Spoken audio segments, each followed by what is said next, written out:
Olá pessoal, tudo bem com vocês? Espero que todos estejam bem, estejam conseguindo estudar e aprender bastante nessa disciplina.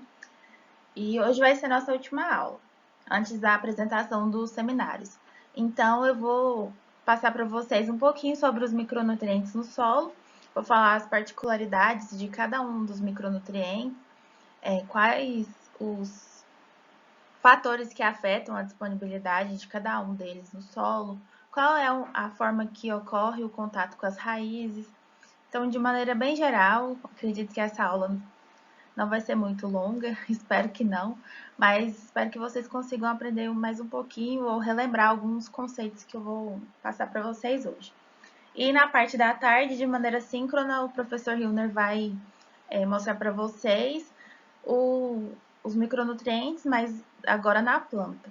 Então, ele vai abordar sobre as funções, qual a forma que é transportada, redistribuída. Então, hoje a aula vai ser focada nos micros e vai ser dividida em duas partes, assim como a gente veio fazendo nas aulas passadas. Então, meus amigos, antes da gente focar em cada um dos micronutrientes, nós precisamos entender o que são micronutrientes. Existem diversos tipos de classificação dos nutrientes na literatura e nós estamos abordando essa que divide em macro e micronutrientes. Então, conforme essa classificação, os micronutrientes são aqueles nutrientes que são absorvidos ou exigidos pelas plantas em menores quantidades em relação aos demais, que são os macro. Então, são descritos até hoje 8 micronutrientes, que são ferro, manganês, zinco, cobre, boro, cloro, molibdênio e o níquel. Eles são expressos lá na análise de folha ou na análise da planta em miligramas por quilo de matéria seca. Então, é diferente dos macros. Os macros já são expressos em gramas por quilo. Isso em função da maior quantidade que nós encontramos nas plantas. Existem outros tipos de classificação dos nutrientes, mas nós estamos adotando esse desde o início, né, da disciplina e vamos continuar. Mas alguns autores rejeitam essa descrição porque existem algumas plantas que absorvem os micronutrientes em maiores quantidades em comparação aos macro. Por exemplo, a caramboleira, que é o pé de carambola. Essa planta ela consegue absorver o manganês em maior quantidade do que ela absorve o enxofre. Então, se formos pensar por esse lado, o manganês já não é um micronutriente mais para o pé de carambola. Então, mas como nós estamos seguindo nisso, de maneira geral, são os nutrientes absorvidos em menores quantidades ou exigidos em menores quantidades pelas plantas. Outra coisa que eu queria falar com vocês é que, apesar de serem exigidos em menor quantidade ou absorvidos em menor quantidade, eles são essenciais. Eles cumprem aqueles critérios de essencialidade. Então, eles vão participar de algum composto ou ativar alguma reação na planta que seja indispensável para que ela complete o seu ciclo de vida.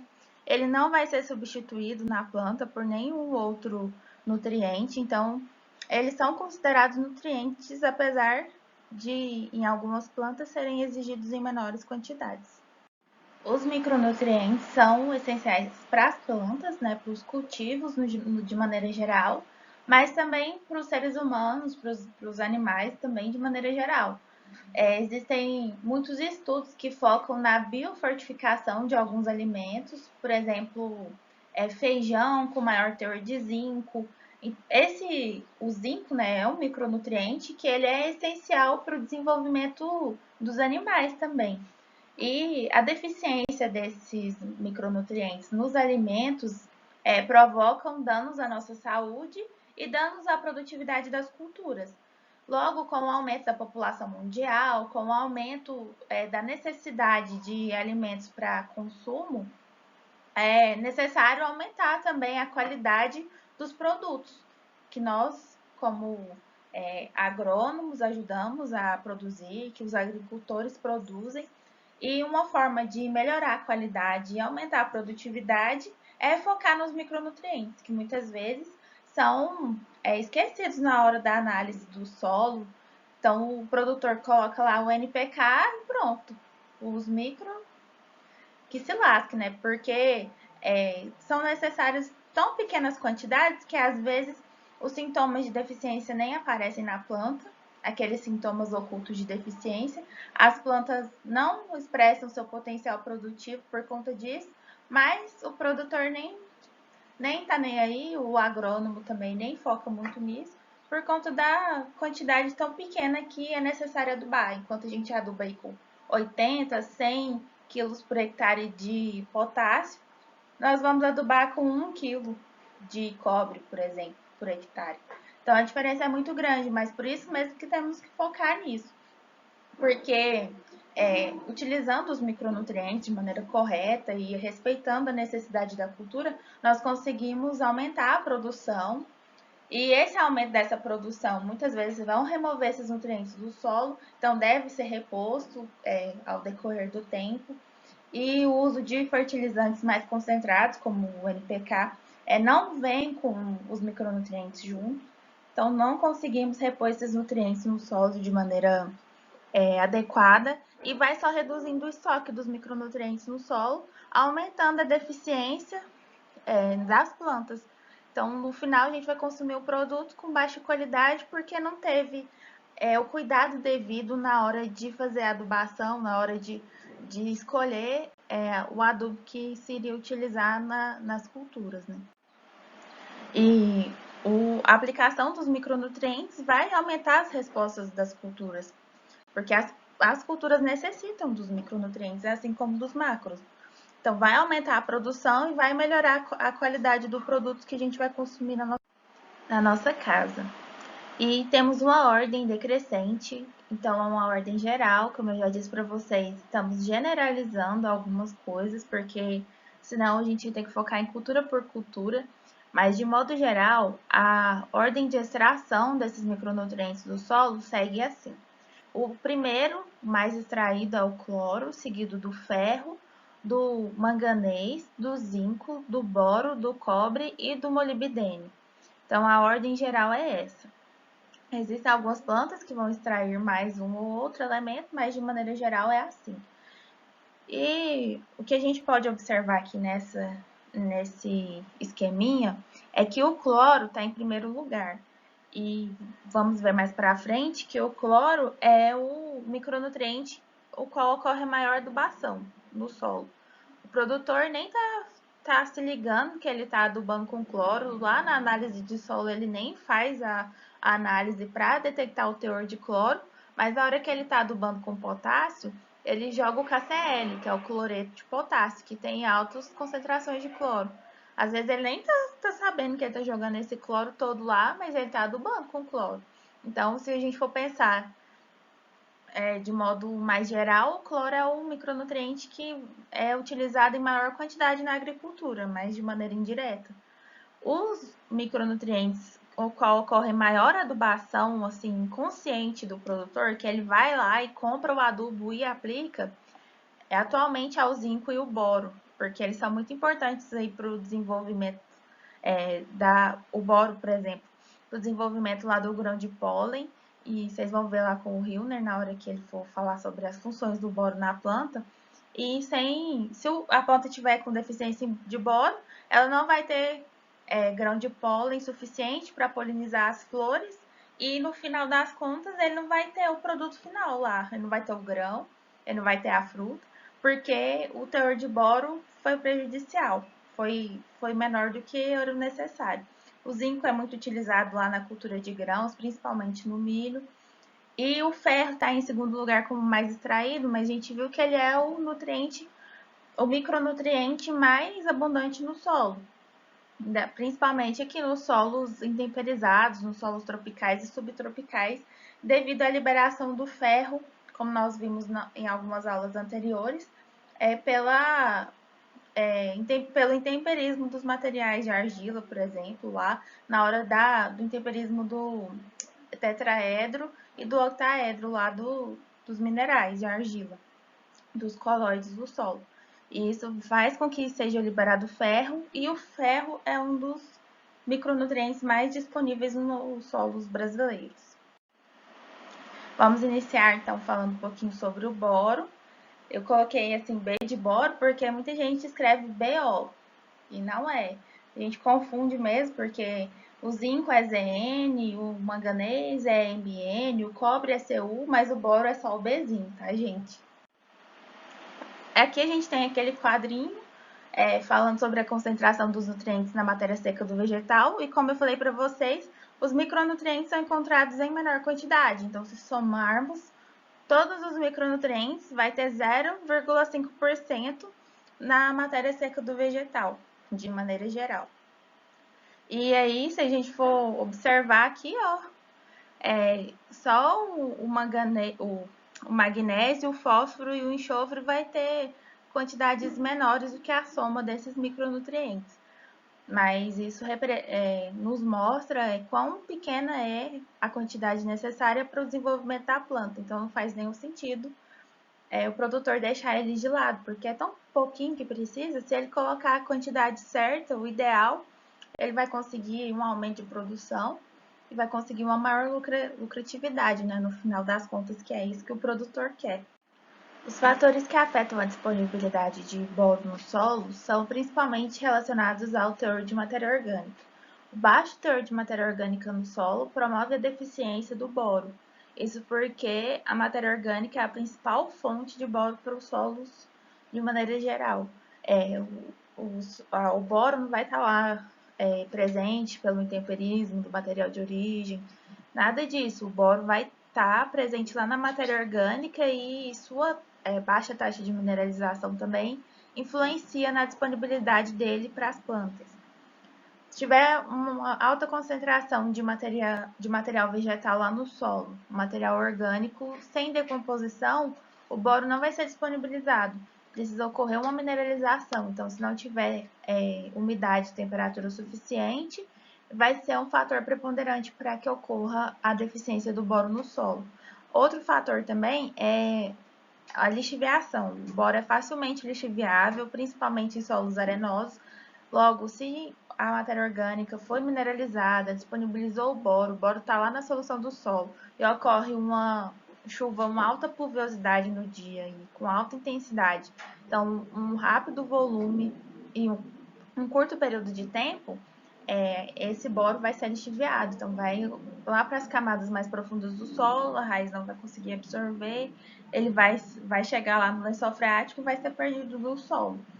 Então, esses são os fatores principais que vão afetar a disponibilidade desse boro lá para a planta, né? No solo, afeta a disponibilidade do boro no solo, que vai reduzir a absorção e a exportação pela planta. O pH também afeta a disponibilidade do boro, então o pH afeta a disponibilidade de todos os nutrientes. E com o boro não é diferente. Então, o pH ideal, nosso famoso 6,5, vou marcar aqui para vocês. E é o pH ideal para disponibilidade do boro no solo. Então, pH inferior a esse vai reduzir a disponibilidade, o boro vai se tornar menos solúvel e não vai ser absorvido pela planta. E em quantidades maiores vai ocorrer um pH maior, vai ocorrer um desbalanço com outros nutrientes também, que não é ideal. Então, o boro vai estar disponível no solo até um pH de 7,5, mais ou menos, e depois vai ocorrer aí o decréscimo da sua solubilidade. Então, se o pH tiver 7,5, beleza para o boro, mas já vai afetar a disponibilidade de outros nutrientes. Então, o pH de equilíbrio a gente considera 6,5 para todos os nutrientes, incluindo o boro. Aqui nós temos nosso famoso esqueminha, então resumão sobre como ocorre o processo de absorção, exportação do transporte do boro pelas plantas. Então, o boro vai estar lá presente no solo, proveniente da matéria orgânica, que é mineralizada, e o qual o boro vai ser liberado para a solução do solo. A forma principal do boro que a planta consegue absorver é essa aqui, é o ácido bórico. E além dele estar presente aí na matéria orgânica, é possível fazer a adubação. E alguns fertilizantes utilizados são o ácido bórico, borax, borogrã, existem diversos fertilizantes boratados que são utilizados na agricultura. Logo, ele estando na solução do solo, a planta vai conseguir absorvê-lo na forma de ácido bórico. E para que isso ocorra, é necessário que ocorra um contato com a raiz. E, como eu disse para vocês, em solos arenosos e com alta pluviosidade, o boro é lixiviado. E esse processo de lixiviação demonstra que o boro é móvel no solo, porque ele vai ser carregado junto com a água. E isso também nos faz inferir e nos faz acreditar, né, e já foi testado por experimentos na literatura, que o boro é absorvido pelo fluxo de massa. Então, ele é absorvido a depender da transpiração da planta e é carregado junto com a água. E ele é absorvido na forma de ácido bórico, lá no interior das raízes, e é transformado na forma de ácido bórico. Aí lá mais pra frente o professor Hilner vai mostrar para vocês que ele vai para a parte aérea, ele é imóvel no floema, então ele é pouco móvel, ele não é redistribuído com alta velocidade, com alta frequência, ele tem baixo teor no floema, ele vai ficar mais nas folhas jovens, né? Ou nas folhas velhas, ele vai lá para as folhas velhas e seu sintoma de deficiência vai ser demonstrado nas folhas jovens, como a gente já viu lá na, na aula do cálcio, o boro também faz parte lá da lamela média, ele ajuda, ele auxilia na estabilidade da membrana e ele vai ficar lá vai ser transportado, vai ter influência lá nos meristemas, no transporte de carboidratos, ele tem função estrutural, ativador enzimático, e no final nós vamos encontrar ele na matéria seca do vegetal, ou no grão, ou no fruto que nós vamos consumir. E o caminhamento do boro no solo, na solução do solo para as raízes, para que ocorra a absorção, é realizado pelo fluxo de massa. Alguns pesquisadores já comprovaram que o boro é absorvido de forma passiva, então não ocorre gasto energético para a planta não perde energia com essa absorção, ele não é ativado por temperatura ou nada disso, ele é ativado pela transpiração da planta mesmo. Então a planta vai perder água por meio da transpiração, vai formar um gradiente de pressão interno que vai fazer como se fosse um canudinho e vai sugar a água do solo pelo diferencial de potencial hídrico no solo também. E esse fluxo da água vai carregar o boro até as raízes e vai propiciar esse contato do nutriente com as raízes. Aqui nós temos um exemplo de que se fosse necessário 700 gramas de boro no solo para ocorrer uma colheita de 9 toneladas por hectare de grãos, então aqui é o ácido bórico, né?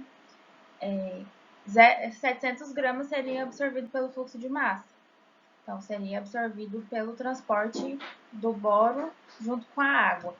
E apenas 0,02 kg por hectare seria absorvido pela interceptação radicular, então é uma quantidade bem pequena. Então, o principal fator de contato do boro com as raízes é o fluxo de massa. Aqui nesse slide nós temos nossa velha tabelinha, que vocês já viram várias vezes e vão ver aqui, daqui para frente também, sobre o contato das raízes com o nutriente. Então, para produção de 9 toneladas de milho por hectare, se a gente for observar o boro aplicado lá no solo, 700 gramas do boro absorvido seria absorvido por meio do fluxo de massa e apenas 20 gramas seria absorvida pela interceptação radicular. Só vocês lembrarem daquele macetinho que eu já falei para vocês algumas vezes. Para saber, assim, de maneira geral, né, gente, não é todos os nutrientes que ocorrem isso, mas a maioria deles ocorre. O nutriente é muito móvel no solo, então normalmente ele vai ser absorvido pelo fluxo de massa. Então, ele vai ter seu caminhamento no solo comandado pela água. Então, ele vai ser móvel, se tiver água no solo. Ele vai ser lixiviado com facilidade, assim como o boro, principalmente em solos arenosos. E ele vai ser absorvido pelo fluxo de massa. Existem algumas exceções, mas se vocês forem lembrar esse macetinho aí, vocês vão acertar 90% aí dos nutrientes. Como eu disse para vocês, então, a forma absorvível do boro prioritariamente é na forma de ácido bórico. Ele pode ser absorvido aqui nessas formas aniônicas, mas a planta prefere absorver ele na forma de ácido bórico. E ele é transportado e é distribuído nessa mesma forma na planta também. Agora vamos para o zinco, que é um dos nutrientes mais adubados aí. Os produtores, assim como o boro, os produtores também aplicam muito zinco nas lavouras. E aqui a gente tem uma frequência relativa do aparecimento de deficiência ou de carência de minerais nas culturas brasileiras. Por que que o boro e o zinco são os mais adubados? Porque aparece muita deficiência de boro e zinco nas plantas. Aqui, ó. O zinco e o boro são os que mais aparecem sintomas de deficiência. Então, se o produtor está vendo com os próprios olhos dele que a planta está deficiente com esses nutrientes, então ele vai ter uma maior propensão em utilizar eles na próxima adubação. E é por isso que o zinco e o boro são escolhidos de bom coração pelos produtores para serem adubados com maior frequência. Alguns produtores de leguminosas e alguns que têm um apoio técnico, uma assessoria técnica bem assim, boa, vão adubar com molibdênio também, porque o molibdênio ele auxilia lá na fixação biológica de nitrogênio que as leguminosas fazem. Então, se o agrônomo estiver atento lá, ele vai fazer a análise do molibdênio no solo, vai fazer a análise do molibdênio na planta e vai recomendar a adubação com molibdênio também. No mundo, o zinco é deficiente em algumas partes. Então, se vocês forem ver aqui, ó, em laranja a gente tem uma alta deficiência, em verde uma média deficiência. E a gente pode observar aqui, ó, que é numa localização bem característica. Se a gente for observar essa faixa aqui, ó, é a faixa tropical e subtropical do planeta. Lá aqui no meio a gente tem a linha do Equador, né? Mais ou menos aí. E é a faixa tropical do planeta. Então, alta pluviosidade, alta temperatura, isso mesmo que você pensou aí, alto intemperismo. Logo, os nutrientes vai ser lavado do solo e ocorre a sua deficiência e a perda desses nutrientes no solo dessas regiões, que são as regiões com maior intemperismo dos solos do planeta, as regiões tropicais e subtropicais. O boro, o zinco, né? Agora estamos falando do zinco, tem sua disponibilidade no solo afetada pela aplicação de altas doses de fertilizantes fosfatados. Isso porque existe na literatura muitos estudos que indicam que altos teores de fósforo no solo inibem a absorção de zinco e altos teores de fósforo na planta imobilizam o zinco no xilema. Então, ele não é transportado no xilema na sua forma prioritária de transporte, que é a forma bivalente positiva, que é o zinco mais 2. Então, se tiver alto teor de fósforo, pode ter o zinco lá, mas você vai observar o sintoma de deficiência na planta por conta dessa inibição. Então, a planta prefere absorver o fósforo do que absorver o zinco.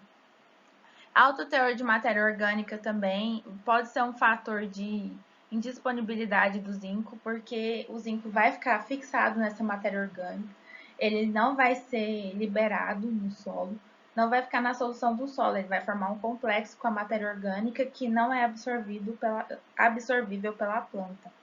Quando ocorre também um encharcamento do solo, e o pH também é importante para sua disponibilidade. O zinco gosta de pH mais ácido. Então, a elevação de uma unidade do pH provoca a diminuição em 100 vezes da concentração do zinco no solo. Então, se o pH estiver muito alcalino, vai promover a deficiência de zinco as plantas. Aqui a gente tem um exemplinho de como ocorre o aparecimento da deficiência de zinco em função do alto teor de fósforo. Então, se tem baixo teor de fósforo, não temos sintomas visuais de deficiência de zinco. O médio teor de fósforo já reduz aqui, ó, a matéria seca do vegetal. A gente já consegue ver uns sintomas de deficiência do zinco, e o alto teor de fósforo promove visivelmente a deficiência desse micronutriente. Aqui a gente tem aqui o mesmo experimento, que a gente pode observar o decréscimo da matéria seca do vegetal com o aumento das doses do fósforo. E aqui, mesmo tendo o aumento das doses do fósforo, se a gente adubar com maiores quantidades de zinco, a gente não consegue observar a deficiência. Então, aqui, ó, tem baixo teor de fósforo, a planta vai se desenvolver mal, mesmo com adequado teor de zinco. Aqui foi aumentando o teor de fósforo, a planta vai se desenvolvendo melhor se tiver adubada adequadamente com o zinco. Por isso é importante fazer a análise de solo e saber as interações dos nutrientes no solo e nas plantas. E o zinco e o fósforo, eles são rivais tanto no solo quanto na planta. Pode ser que no solo a quantidade de zinco e de fósforo estejam lá estabilizadas, mas dentro da planta, se o fósforo estiver sobressaindo, ele vai promover também a deficiência de zinco, mesmo se a planta tiver absorvido o elemento, ele vai ficar imóvel na planta. O fator também do pH, a gente consegue observar aqui, ó, que ocorre um decréscimo nos teores de ferro, cobre, manganês e zinco com o aumento do pH. Logo, o nosso famoso 6,5 é considerado o pH de estabilização aí dos teores. Não vai ter nem muito nem pouco zinco no solo, vai ter o suficiente aí nesse pH.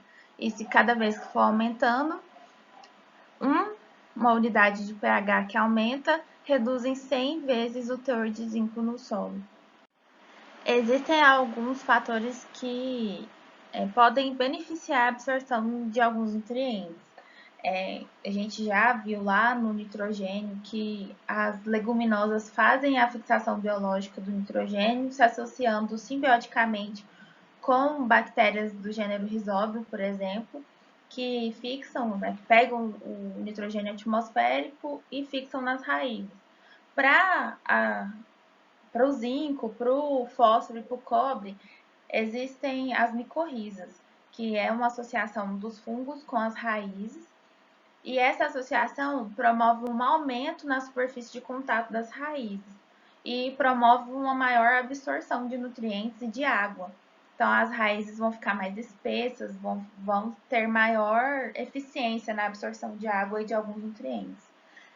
Tem uma professora aqui na UFG, ela chama Leila, não sei se vocês já tiveram aula com ela, que ela estuda o efeito de algumas micorrizas, de orquídeas, por exemplo, no auxílio da absorção de alguns nutrientes e principalmente no combate de algumas doenças. Então, ela já observou, eu não sei falar precisamente, mas eu acredito que era uma micorriza da orquídea, que ela produziu em laboratório e adicionou no arroz, nas plantas de arroz, e reduziu aí o efeito da fusariose, então o efeito da doença de fusário, do fungo fusário, pela presença desses outros fungos, né, dessas micorrizas selecionadas que ela inoculou.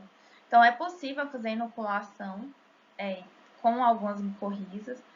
A manutenção também da microbiota do solo é adequada, né, e não adicionar fungicidas não seletivos no solo, por exemplo, promovem também a proliferação de fungos benéficos, como as micorrizas, que vão se associar com as raízes das plantas e promover uma maior eficiência na absorção. Aqui a gente tem um exemplo da contribuição dessas hifas para o aumento do teor de alguns nutrientes na parte aérea, nas plantas do milho e de trevo. Então, aqui, ó, a associação com a micorriza no milho aumentou em 20% o teor de fósforo na parte aérea. Já com o trevo, aumentou em 79% o conteúdo de fósforo na parte aérea. Para o zinco aqui foi 25% para o milho e 50% para o trevo. No cobre foi 25% para o milho e 70% do trevo. Então é muito importante conhecer essas diferenças, essas necessidades das plantas e essas interações com outros organismos no solo. Nosso velho esqueminha, temos o zinco lá no material de origem, na goetita, ou na matéria mesmo orgânica. Ele é liberado, pode ser mineralizado também e disponibilizado em função do pH. Então, pH muito elevado indisponibiliza o zinco e pH baixo, né, mais ácido, promove uma maior liberação de zinco na solução do solo. E ele pode ser fornecido também por meio da adubação, então a gente tem o óxido de zinco e o sulfato de zinco, que são fertilizantes adotados na agricultura, que também liberam e solubilizam o zinco e proporcionam uma absorção pelas plantas. Para que ocorra a absorção, o zinco precisa entrar em contato com a raiz e isso ocorre por meio da difusão. Então, se a gente for lembrar lá do fósforo, o fósforo também é absorvido por difusão.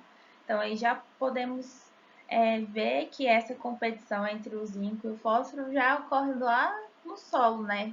No momento em que a planta vai absorver.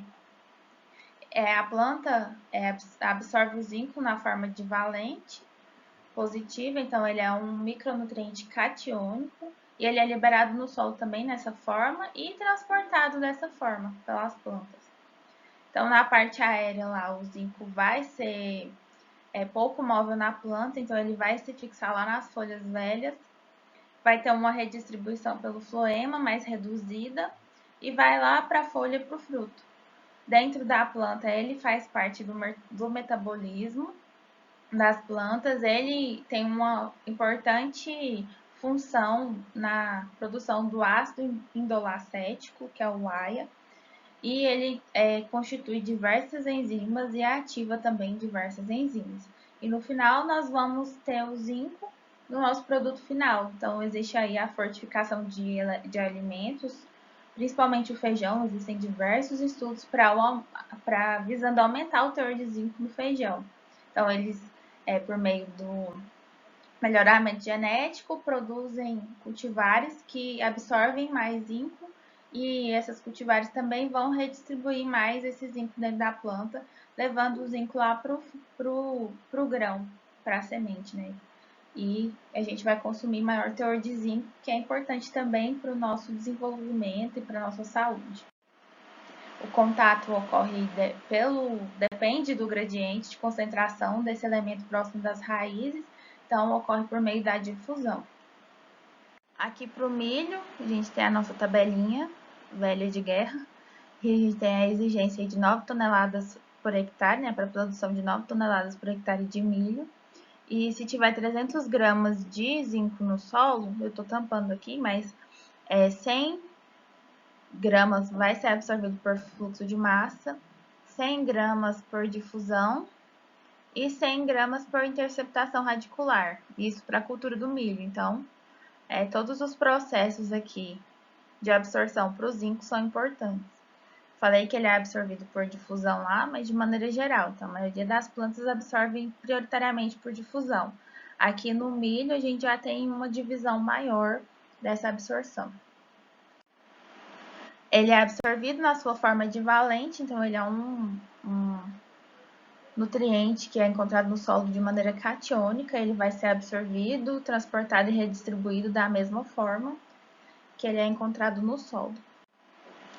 Vamos para o nosso próximo, que é o manganês.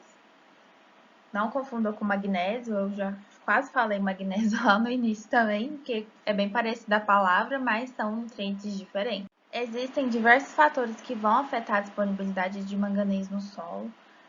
Os solos considerados pobres, lá, com baixa fertilidade, são os solos mais intemperizados, O material de origem normalmente tem poucos teores de nutrientes e os micronutrientes, até assim como os nutrientes catiônicos, eles têm maior facilidade de lixiviação. Logo, os solos pobres, muito intemperizados, vão ter baixos teores desses nutrientes catiônicos, assim como o zinco e o manganês, por exemplo.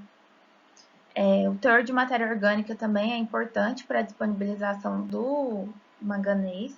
Se tiver alto teor de matéria orgânica e baixa mineralização também, o manganês vai ficar lá preso na matéria orgânica e vai reduzir sua disponibilidade.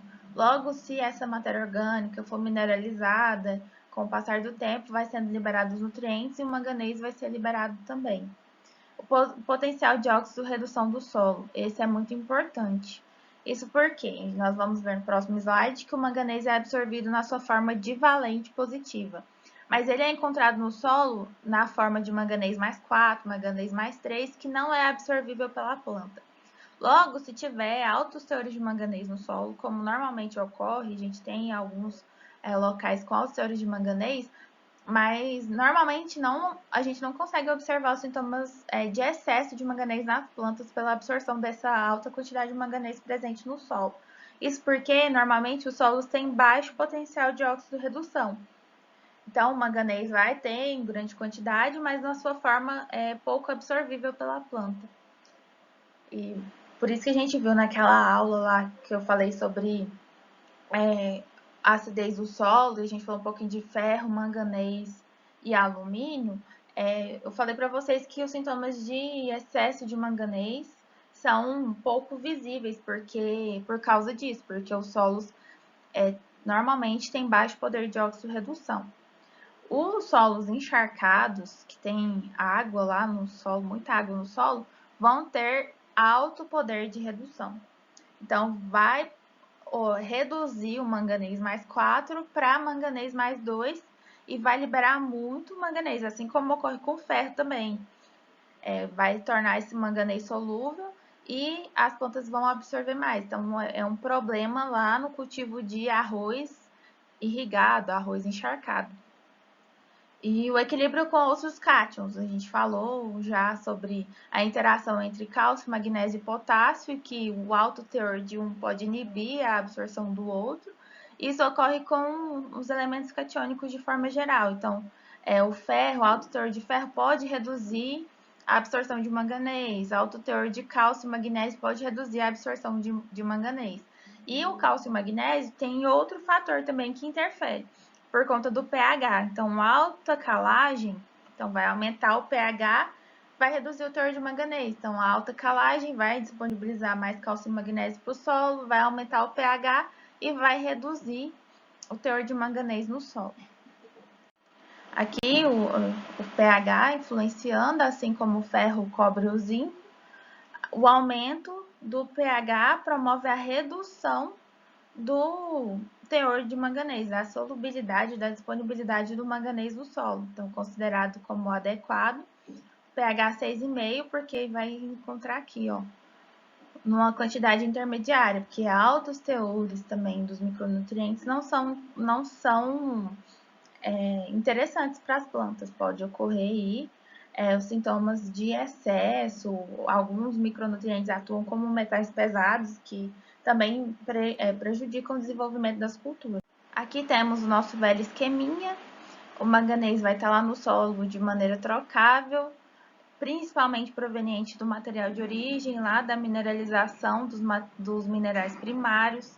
Solos muito intemperizados vão ter menores teores de manganês, mas normalmente o que a gente encontra nos nossos solos são altos teores desse elemento. Ele vai ser liberado e vai estar presente lá na forma de manganês mais 4, mais 3 e mais 2. Mas a planta vai absorver o manganês mais 2.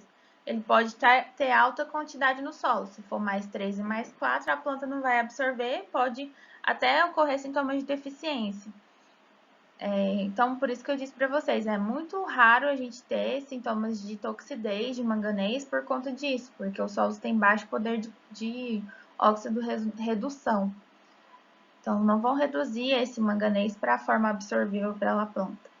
Mas quando ele está na forma de manganês mais 2, ele vai estar lá na solução do solo e seu contato com as raízes vai ocorrer por meio da interceptação radicular e da difusão. Então, isso mostra também um pouquinho assim, apesar dele ser um micronutriente catiônico, ele ter uma mobilidade boa no solo, ele não é perdido por lixiviação. Então, em comparação com o zinco, ou com o zinco não, com o boro, por exemplo, a gente vai observar que o manganês é menos móvel no solo do que o boro, apesar de ser catiônico e apesar de ser, ter uma carga mais 2. Ele vai entrar lá nas raízes, vai ser transportado pelo xilema, na mesma forma que ele é absorvido, e na parte aérea ele vai ficar lá na folha velha também, vai ter maior teor nas folhas velhas, vai ser pouco móvel nas plantas. Ele vai ser redistribuído pelo floema, mas em baixas quantidades. Na planta ele tem um poder grande, é muito importante, ele é doador de elétrons, então ele vai atuar na ativação de muitas enzimas, ele vai ter função estrutural também, e no metabolismo ele vai atuar na fotossíntese, lá na fotólise. Ele vai doar elétrons no momento lá da fotossíntese, fazendo com que ocorra a dissipação da energia e a planta não tenha danos fotoinibitórios, por exemplo. E no final, você vai encontrar ele na parte aérea e no produto final que você for consumir também. Contato, como eu disse para vocês, com as raízes vai ocorrer pela interceptação radicular e pela difusão. Então, é muito importante que ele seja entregado para a planta, ou adubado. No slide anterior, eu acho que eu não falei que o adubo mais utilizado é o sulfato de manganês. E ele deve ser disponibilizado próximo às raízes para que ocorra a absorção. Então, ele vai ficar bem pertinho das raízes, vai conseguir ser solubilizado e não vai andar longas distâncias por meio da difusão, que já vai estar pertinho da raiz, e a raiz vai crescer e vai encostar nele e vai conseguir absorver. Assim como ele é absorvido, ele é transportado e redistribuído na planta na forma de manganês mais 2. Então, se estiver lá no solo manganês 3 mais, né? Ele não vai ser absorvido, ele só vai ser absorvido se ocorrer uma redução para manganês mais 2. Agora vamos para o níquel. O níquel é um dos últimos micronutrientes a ser considerados micronutrientes. Ainda havia uma disputa muito grande, tem autores ainda que não aceitam que o níquel é um micronutriente, mas de maneira geral ele entra lá nessa categoria dos micro. Pessoal, então a gente tem o níquel como o 23º metal mais abundante na crosta terrestre. O teor médio nos solos é de 20 mg por quilo de solo, mas podemos encontrar aí de 4 a 2.000 mg por quilo de solo do níquel, a depender do local em que ele se encontra. Amostras de solos ultramáficos, esses solos ultramáficos são provenientes de rochas vulcânicas, né, das rochas ígneas, na região central, que não é central, gente, é na mesma região norte de Goiás, que, por exemplo, Niquelândia, então você vê Niquelândia, já tá o nome do níquel no meio, quer dizer que lá tem muito níquel. E você pode encontrar de 618 a 14.390 miligramas por quilo. Essa região, por conta desses solos de rochas ígneas, ela é uma região muito explorada por mineradoras. Lá tem 2 mineradoras, se eu não me engano, que exploram os metais naquela região. Lá em Porangatu, Uruaçu, Niquelândia, tem Goianésia também, que são umas regiões bem exploradas aqui no nosso estado, por conta dessas rochas que têm altos teores de minério. Tem a a mineradora Anglo-América, tem outra também que tinha até paralisado as atividades por conta da redução do preço do ferro que teve alguns anos atrás, acho que é Votorantim, não lembro não.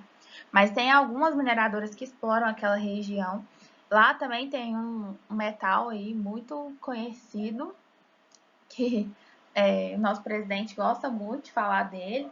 O Enéas também falava muito, que é o nióbio. Então, são regiões onde a exploração de metais é muito forte. Existem diversos fatores que afetam a disponibilidade. Eu esqueci de falar para vocês. Lá em Niquelândia, não é muito comum ter agricultura. Lá teve algum tempo atrás que eles começaram a plantar soja, mas não foi muito para frente. É um local onde tem um solo muito rochoso, tem muito cascalho, muita pedra canga, né? Aquelas petroplintitas. E não é um local que o pessoal gosta muito de fazer agricultura lá. O, o módulo fiscal lá é grande, o valor do alqueire é baixo, mas existem algumas iniciativas lá que são muito interessantes. Quem está fazendo a matéria de manejo do solo com o professor Wilson vai ver, eu fiz um vídeo, eu fui lá em Niquelândia, num local que chama Sítio Bagagem, que ele é de um instituto educacional, onde eles estão fazendo sistemas agroflorestais. Então, é uma fazenda escola, o qual eles utilizam aí de práticas conservacionistas de manejo do solo para produção de alimento e produção de outros produtos, de madeira também. E eu fiz um vídeo lá, vou editar e vou mandar para vocês a matéria de fertilidade do solo para mostrar como é esse solo lá de Niquelândia, que por conta de ter muitos metais, não é muito utilizado na agricultura por causa desses altos teores, que são prejudiciais para as plantas, tem altos teores de metais pesados também. No próximo slide eu vou colocar um videozinho mostrando como que é o solo de lá. É um solo muito arenoso, tem locais que tem muito silt também, e tem altos teores de metais. Então, vamos voltar para o níquel aqui. Então, existem diversos fatores que afetam a disponibilidade do níquel no solo, como a classe textural do solo, o teor de matéria orgânica, a presença de óxidos de ferro e de manganês, o pH, algumas relações de complexação e competição pelo sítio de absorção. Tem estudos que apontam que os horizontes superficiais têm maior disponibilidade de níquel. Então, quando as usinas lá, as mineradoras vão explorar o níquel no solo, elas exploram nas camadas mais superficiais. Tem pessoal lá em Niquelândia fala que não tem níquel mais superficial lá, porque as mineradoras já exploraram o que tinha. Agora o níquel está lá mais profundo, então é de mais difícil acesso. E a matéria orgânica, os teores de matéria orgânica formam complexos estáveis com o níquel e que são solúveis e que as plantas conseguem absorver. E dos fatores que afetam a disponibilidade do níquel no solo, o pH é o que mais afeta. Então, o pH tem que ser médio, ele não pode ser nem muito alto nem muito baixo, porque ele vai muito alto, ele vai disponibilizar o níquel, assim como muito baixo. E a competição com outros cátions também vai influenciar na disponibilidade do níquel. Então, se tiver altos teores de ferro, cobre ou zinco, vai reduzir a absorção do níquel pelas plantas. Nesse gráfico aqui, nós temos o comportamento de diferentes plantas em relação ao pH e a absorção de níquel e o teor de níquel nas folhas. Eu vou mostrar alguns aqui para você. Então, primeiro aqui tem uma folha de Alisson SP, que é acumuladora de níquel. Aqui nós temos ela, aqui esse verdinho, ó. Então, quando vai aumentando o pH, vai aumentando a disponibilidade do níquel e a planta consegue absorver mais. Então, a planta Alisson SP vai absorver mais níquel em pH próximo de 6,5. Já aqui a planta, o rabanete, por exemplo, as raízes do rabanete, quando a gente tem não é uma planta acumuladora, mas o aumento do pH também vai influenciar.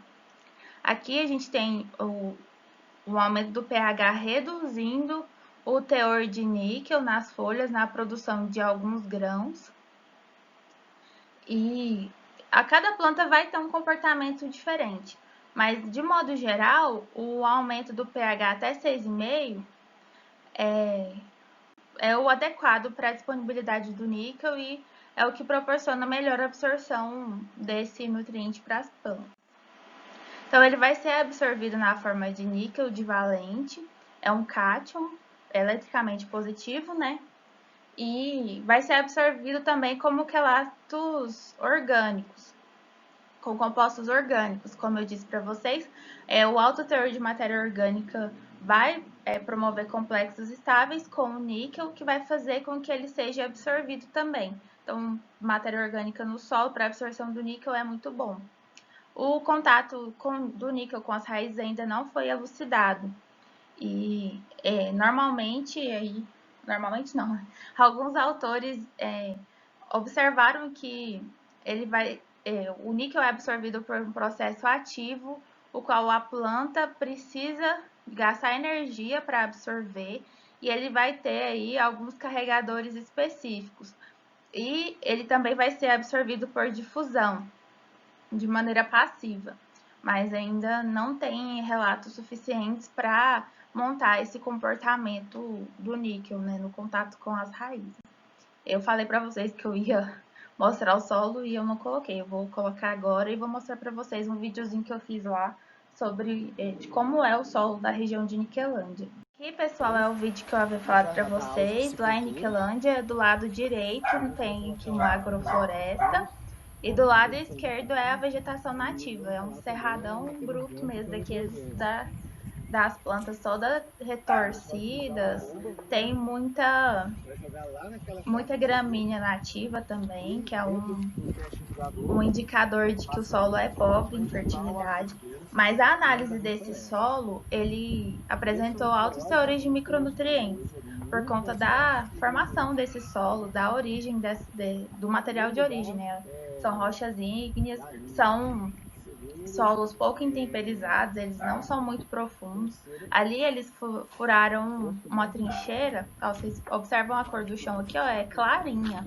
Ali, mais pra frente, quando mostra a trincheira, parece que a cor tá mais escura, mas é porque a câmera deu uma maquiada aí na cor do solo, mas ele é um solo bem amarelado mesmo. A poeira dele chega a ser branca.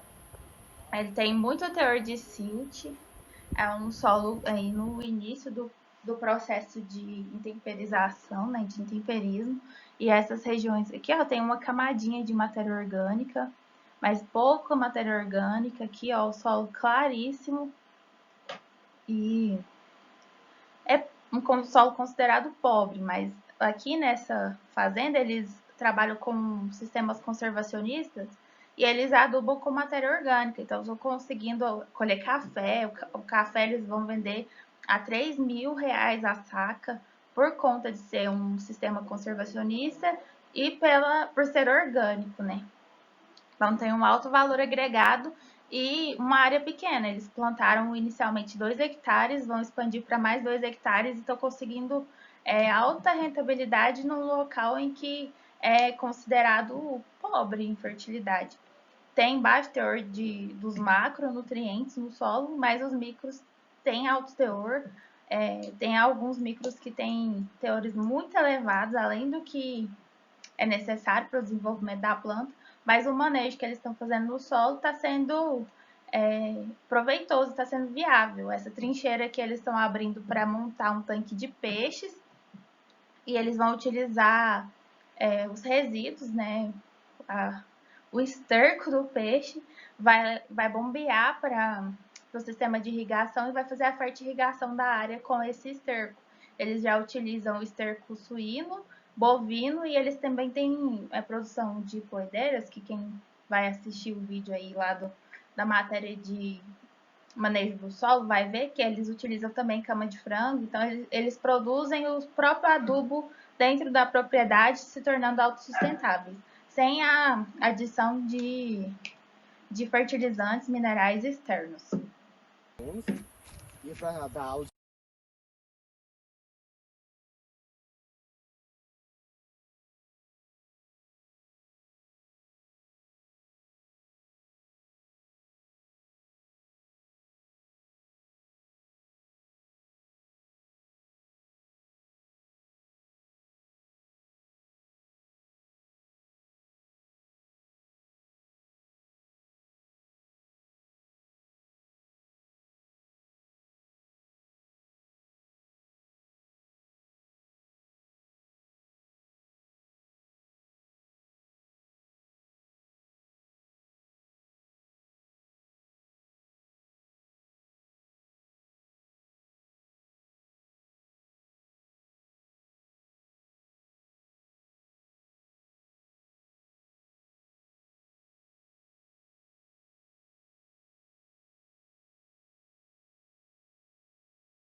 Passar aqui. Então vamos falar do nosso querido ferro. Diferente daquele solo amarelinho lá, aquele solo é rico em ferro também, mas é um ferro já reduzido, ele foi oxidado e ele é solúvel. Então, aquele ferro lá também está altamente solúvel no solo. Mas os nossos solos que a gente conhece aqui, de Goiânia, por exemplo, são os solos mais vermelhos, os solos com hematita, que o ferro, se a gente for e pegar na roupa da gente, mancha, de tão forte que é a coloração dos nossos solos. É que eu já tinha gravado essa tela, mas deu um probleminha, vou gravar de novo. Temos os fertilizantes que podem ser adicionados no solo à base de ferro, principalmente o sulfato de ferro.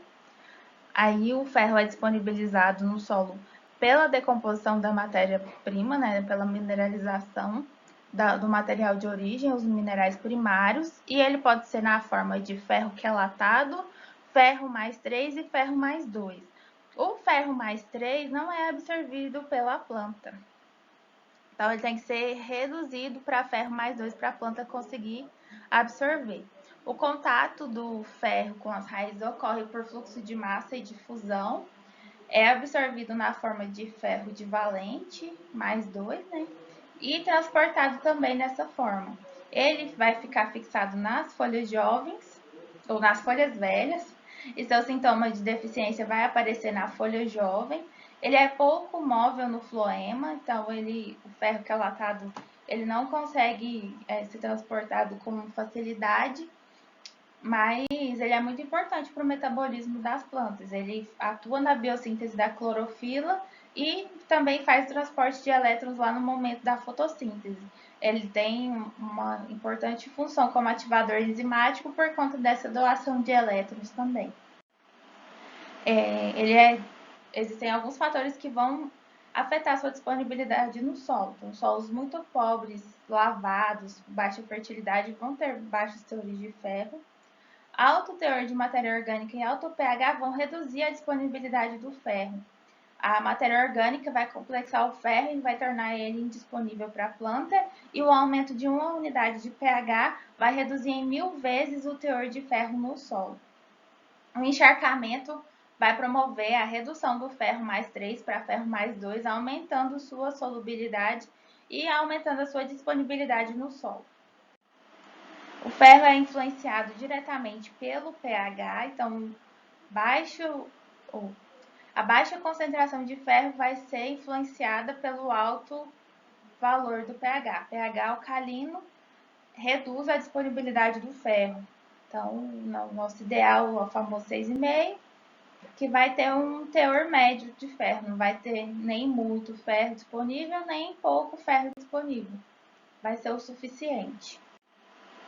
O contato das raízes com o ferro vai se dar por fluxo de massa e difusão, prioritariamente, e uma pequena quantidade pela interceptação radicular.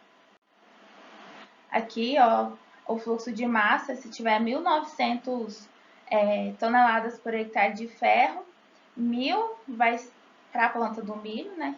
Vai ser 1.000 gramas, 1.900 toneladas, não, gente, 1,9 kg de ferro no solo, 1 kg vai ser absorvido por fluxo de massa, 700 gramas vai ser absorvido por difusão, e o restante aí, 200 gramas, vai ser absorvido pela interceptação radicular.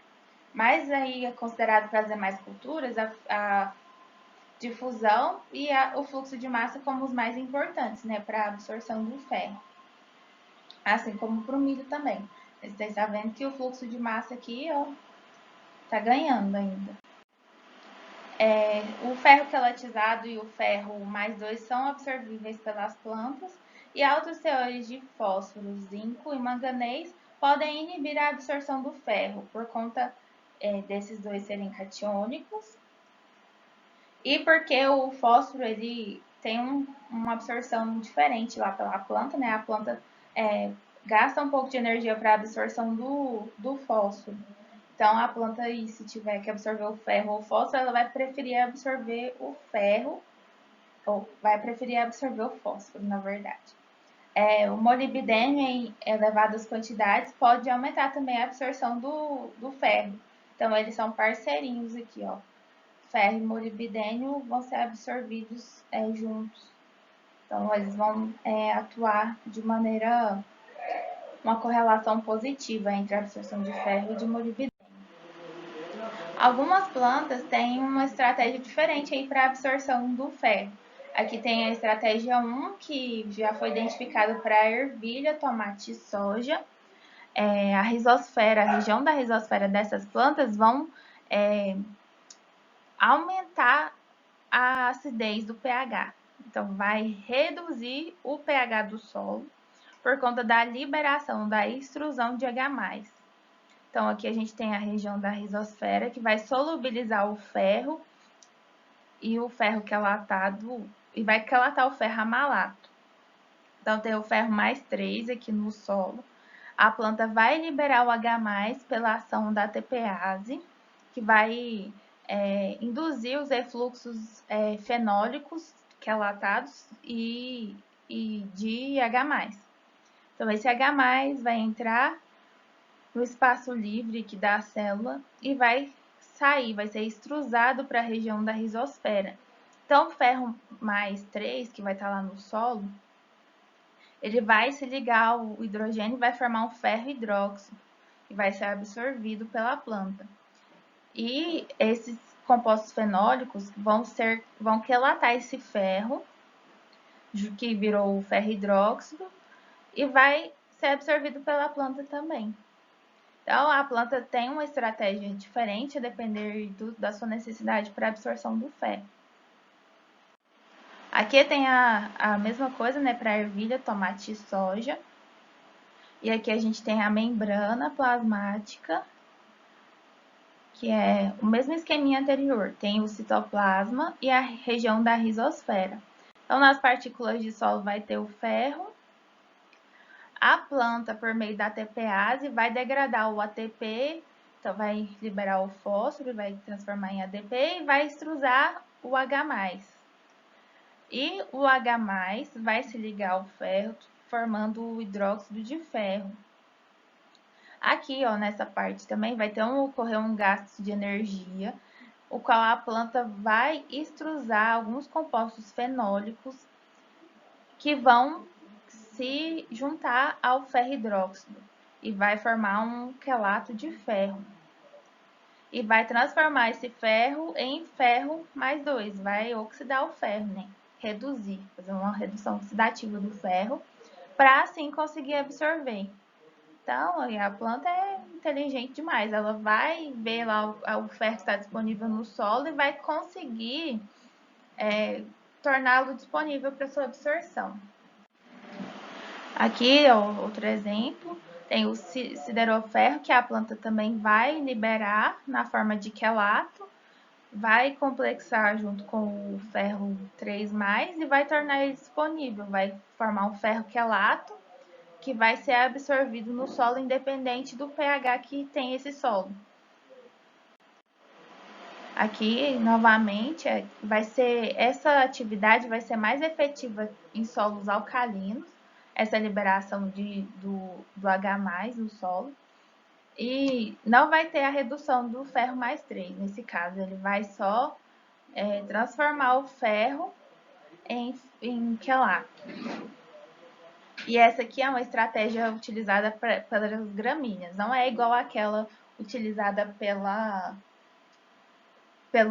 soja, pela ervilha, por exemplo. Aqui, ó, a planta vai liberar o PS, que é um composto orgânico, e vai se ligar ao ferro, e vai formar um ferro quelatado também, que vai ser absorvido pela planta. Nesse caso, se torna mais efetivo em solos alcalinos que têm baixos teores de ferro, vai ter o ferro mais na forma de ferro mais 3. Agora vamos para o cobre. Estamos acabando a aula, gente. Essa aula tem muitos nutrientes, né? Muitas coisas, mas a gente vai conseguir. Aqui tem o esqueminha do resuminho do comportamento do cobre. O cobre ele vai ser disponibilizado pelo óxido cúprico ou pelo sulfato de cobre como forma de fertilizantes. Ele vai estar lá no solo como cobre trocável, liberado pela mineralização dos minerais primários. Então, ele vai estar lá no solo como cobre mais 2. Seu contato com as raízes vai se dar por meio do fluxo de massa, então vai ser influenciado pelo fluxo transpiratório da planta. E ele vai ser absorvido da mesma forma que é liberado no solo. O transporte ocorre pelo xilema, né, para a parte aérea, e ele vai se fixar lá nas folhas velhas. Ele também é pouco móvel na planta, ele tem baixa mobilidade no floema, onde ocorre sua redistribuição. Na planta ele é muito importante, ele é um importante ativador enzimático, também atua no transporte de elétrons para fotossíntese lá na plastocianina, e no metabolismo ele está na forma complexada, ele é pouco móvel na planta.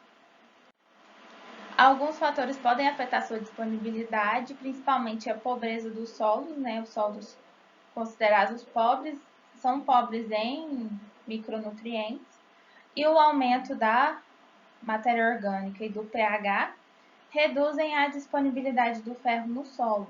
A matéria orgânica complexa, o ferro não, gente, o cobre. A matéria orgânica complexa o cobre e torna ele indisponível. Mas a matéria orgânica também é considerada uma ótima fonte de cobre no solo. Mas ela tem que ser mineralizada. Então, se os solos com baixos teores de matéria orgânica também têm baixo teor de cobre. O aumento de uma unidade de pH reduz em 1000 vezes a concentração de cobre no solo. Então, a solubilidade dele é reduzida com o aumento do pH. Solos de textura arenosa têm problemas com lixiviação do ferro. Mas solos de textura argilosa têm problemas também com a fixação do ferro. Ele fica aí lá complexado e retido nos colóides do solo também. Não é muito interessante. Assim como o manganês, o zinco e o ferro, o cobre. Gente, eu falei ferro de novo lá atrás, né? É cobre. Perdoe, gente. O cobre ele vai ser reduzido o seu teor com o aumento do pH no solo. E o pH de 6,5 é considerado o ideal, que vai ter uma quantidade estável desse nutriente, uma quantidade média. Não vai ser nem de mais nem de menos. Lá naquele slidezinho do zinco, eu mostrei essa mesma imagem, no qual tem o papel da micorriza na absorção do zinco. Mas as micorrizas também são importantes para a absorção de outros nutrientes, como o fósforo e o cobre. Então, aqui nas plantas de milho, ocorre um incremento em 25% do conteúdo de cobre na parte aérea, devido aí à ação das micorrizas. E no trevo, ocorre um incremento de 60% no conteúdo da parte aérea em função da utilização das micorrizas. Então, a micorriza é um avanço importante nas pesquisas aí da biologia do solo, porque elas são capazes de aumentar o volume das raízes e as raízes conseguem absorver mais água e mais nutrientes. O contato do cobre com as raízes vai ocorrer principalmente pelo fluxo de massa.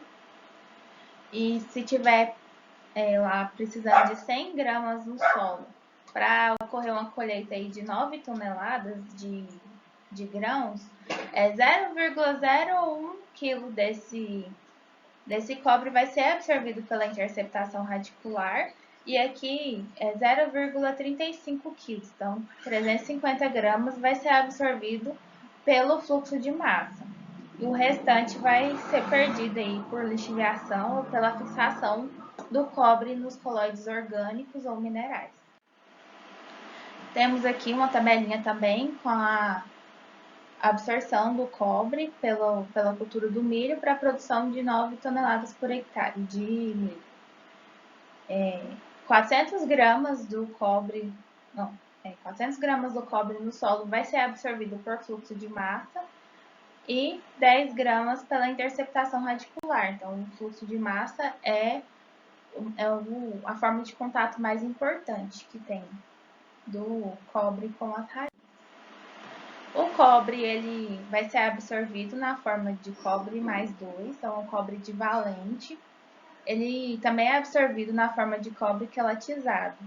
O processo de absorção ativa, então ocorre uma absorção ativa e o fósforo e o zinco competem pelos mesmos sítios de ligação, mesmo carregador. E isso não ocorre com relação ao cobre, né? O cobre vai ser absorvido de maneira passiva, sem que ocorra o gasto de energia, sem a necessidade de que tenha algum carregador específico. E principalmente o principal problema aí entre o micronutriente zinco e o macronutriente fósforo é que eles vão competir pelo mesmo sítio. E o fósforo sempre sai ganhando, porque a planta vai precisar do fósforo em maior quantidade do que o zinco. O transporte do cobre vai ser como cobre quelatizado e a concentração dele no xilema vai ser de 1,5 a 2 micromols. E isso aqui depois o professor Runner vai explicar mais a fundo para vocês e vai falar um pouquinho sobre as funções do cobre na planta. Temos o molibdênio também, que é um micronutriente importante para o desenvolvimento das culturas. O molibdênio pode ser fornecido no solo como fertilizante, o molibdato de sódio, que é esse aqui, ó. E ele também pode estar disponível devido à mineralização dos minerais primários, né? Os processos de intemperismo e a quebra da rocha, né? E liberação dos nutrientes. Ele vai ser disponibilizado no solo na forma de molibdato e ele é negativo. E depois a gente vai ver lá qual que é essa interação com o pH, mas o pH também é um fator importante de disponibilização do molibdato no solo. O contato dele com as raízes ocorre por meio do fluxo de massa e ele é absorvido também na forma de molibdato, transportado na forma de molibdato ou molibdênio orgânico pelo xilema. E no xilema ele também é no floema ele também é pouco móvel, então ele vai ser fracamente redistribuído. Ele vai ser um elemento considerado imóvel ou pouco móvel na planta. Ele vai ficar mais presente nas folhas velhas, seus sintomas de deficiência vai aparecer principalmente nas folhas jovens. Ele é um importante ativador enzimático, assim como todos os outros micronutrientes, e ele tem um papel muito importante na fixação biológica de nitrogênio, porque ele faz parte da enzima nitrogenase, que faz essa fixação do N2 atmosférico por meio das bactérias fixadoras, das rizobactérias, por exemplo, e nesse processo eles conseguem fixar o nitrogênio nas raízes das plantas e a raiz consegue transportar e redistribuir para toda a planta. Então, com o aumento do pH, ocorre também o aumento do teor de molibdênio e de cloro no solo, de maneira crescente, né? E o famoso 6,5 é a quantidade, o valor de pH adequado para que ocorra um teor médio do molibdênio, nem que seja muito baixo, nem muito alto. A pobreza do solo, né? Os solos considerados pobres, pouco férteis, são pobres em molibdênio e o aumento da matéria orgânica e do pH aumenta a disponibilidade do molibdênio no solo.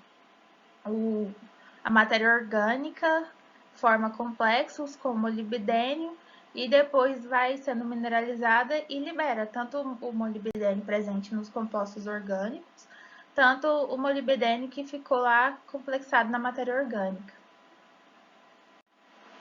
O contato das raízes com o molibdênio ocorre por meio tanto da interceptação radicular quanto pelo fluxo de massa, sendo o fluxo de massa a principal forma de contato do molibdênio com as raízes, favorecendo a absorção.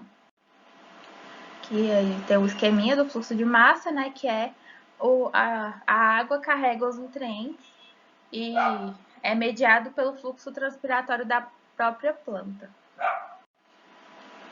Tem aqui o esqueminha, se tiver molibdênio no solo, né, e para cultura do milho, para a produção de 9 toneladas de grão por hectare, 20 gramas de molibdênio vai ser absorvido pelo fluxo de massa. A forma predominante do molibdênio no solo é na forma de molibdato. Em pH menor do que 5, então pH bastante ácido, o molibdato, ou molibdênio, né, o nutriente molibdênio, vai estar na forma de hidrogênio molibdato. E com o aumento do pH, vai ocorrendo a dissociação desse molibdênio e até se tornar apenas molibdato. Então, em pH maior do que 5, o molibdênio vai estar na forma de molibdato no solo. Mas em pH menor do que 5, a planta consegue absorver o hidrogênio molibdato. Mas a forma preferencial, né, é a do molibdato e é a forma mais comum também, porque os solos geralmente têm pH acima de 5, a não ser os solos que ainda não tiveram aplicação de calcário, né, solos bastante ácidos que ocorrem também na nossa região do Cerrado. Por fim, o nosso cloro, então é o último que nós vamos falar, para depois vocês terem aula dos nutrientes na planta com o professor Rio. O cloro vai ser disponibilizado no solo pela mineralização dos minerais primários. Ele vai ser um ânion, ele vai ser um cloro com uma carga negativa. E eu disse para vocês que ele é um dos micronutrientes, o micronutriente, o qual ocorre a maior adubação nos solos, mas de forma indireta, porque o fertilizante que contém o cloro é o KCl, que é o cloreto de potássio, que é o fertilizante potássico mais utilizado na agricultura. Logo, quando o produtor vai adubar com potássio, ele já aduba com cloro sem ter essa consciência. E tem algumas plantas, como o fumo, que altas concentrações de cloro são prejudiciais, porque na hora lá de fazer o cigarro, ele não pega fogo. A parede celular lá vai ficar bem hidratada, vai ter muito teor de cloro. E na hora de fazer o cigarro não acende. Então, teve algumas épocas atrás que alguns produtores de fumo tiveram esse problema. Então, eles adubaram para potássio, né, com KCl, e tiveram problemas no seu produto final por conta da alta concentração de cloro que foi junto no cloreto de potássio. O contato do cloro com as raízes se dá pelo fluxo de massa. Ele é absorvido da mesma forma que ocorre sua liberação no solo e transportado dessa mesma forma. Então, é um cloro eletricamente negativo. Ele, diferentemente dos demais, ele tem alta mobilidade no floema. Então, seus sintomas de deficiência vão aparecer nas folhas velhas e ele vai ter maior teor nas folhas novas. Ele tem diversas funções dentro da planta. Ele ele ativa, né, os processos das reações de Rio, que são processos contra os radicais livres, né, que ajudam a célula a manter sua integridade. E ele também, assim como o potássio, atua lá na abertura e no fechamento dos estômatos. Então, ele é um contrabalanço. O potássio, ele é um cátion com uma carga positiva. E o cloro é um ânion com uma carga negativa. Então, ele contrabalanceia. Aí, quando a planta quer fechar os estômatos ou abrir, ela vai aumentar ou diminuir a concentração de potássio ou de cloro dentro da célula dos estômatos. Os fatores que vão afetar a disponibilidade de cloro no solo vai ser a pobreza desse solo. Solos pobres vão ter menores teores de micronutrientes. E o aumento da matéria orgânica e do pH acarretam no aumento do cloro no solo também. Então, a matéria orgânica, ao ser mineralizada, vai disponibilizar o cloro e o pH, ao ser aumentado, assim como ocorreu com o molibdênio, vai aumentar também a disponibilidade de cloro no solo. Ele é absorvido na mesma forma que ocorre a sua maior presença no solo, mas existem poucos estudos que relacionam aí, que pesquisam o cloro nas plantas. Ele é transportado também da mesma forma, tem alta concentração dele no xilema e no floema. Ele é o micronutriente mais absorvido pelas plantas. Igual eu mostrei para vocês naquele primeiro slide lá, onde tem as ordens de absorção. Ele vai ser o que é mais absorvido. Então, pessoal, a aula de hoje foi essa. À tarde, vocês terão a segunda parte, no qual o Hilner vai apresentar para vocês os micronutrientes na planta. Muito obrigada pela atenção de vocês e até a próxima.